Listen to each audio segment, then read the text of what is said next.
వరంగల్ జిల్లా రాయపర్తి మండల కేంద్రంలో ఎస్బీఐ బ్యాంకులో అర్ధరాత్రి దుండగులు సినీపక్కిలో భారీ చోరీకి పాల్పడ్డారు.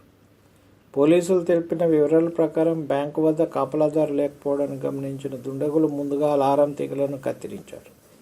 అనంతరం కిటికీని ధ్వంసం చేసి దానికున్న ఇనుప గ్రిల్ను తొలగించారు. దాని గుండా లోనికి వెళ్లిన వెంటనే సాక్ష్యాలు దొరకకూడనే ఉద్దేశంతో సీసీ కెమెరాల వైర్లు తొలగించారు. బ్యాంకులో 3 సేఫ్టీ లాకర్లు ఉండగా వారి వెంట తెచ్చుకున్న గ్యాస్ కట్టర్తో కత్తిరించి ఒక లాకర్ను తెరిచారు. అందులో సుమారు 500 మంది ఖాతాదారులకు చెందిన బంగారం ఆభరణాల పాకెట్లు ఉన్నాయి. వాటిలో 497 పాకెట్లలోని సుమారు 14.94 కోట్ల విలువైన 19 కిలోల బంగారు ఆభరణాలు ఎత్తుకెళ్లినట్టు ప్రాథమికంగా గుర్తించారు.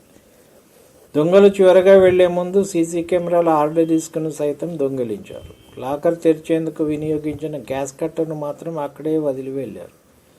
మంగళవారం బ్యాంకుకు వచ్చిన సిబ్బంది విషయాన్ని గమనించి వెంటనే పోలీసులకు ఫిర్యాదు చేశారు. వర్ధన్నపేట సిఐ, రాయపర్తి, వర్ధన్నపేట ఎస్ఐలు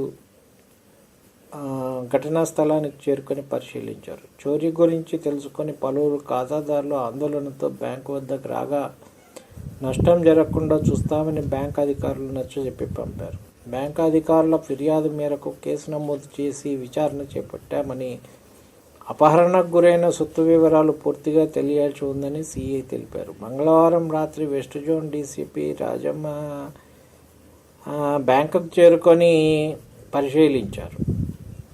2 ఏళ్ల క్రితం కూడా ఈ బ్యాంకులో దుండగులు చోరీకి యత్నం చేశారు. తర్వాత ప్రైవేట్ సెక్యూరిటీ గార్డు నియమించగా అతడు క్రితం ఏడాది మానేశాడు. మళ్ళీ ఎవరిని ఏర్పాటు చేయలేదు. బ్యాంకులనే భద్రం లేకుంటే ఎలా? బ్యాంకులనే మన ఆభరణాలకు భద్రం లేకుంటే ఎలా?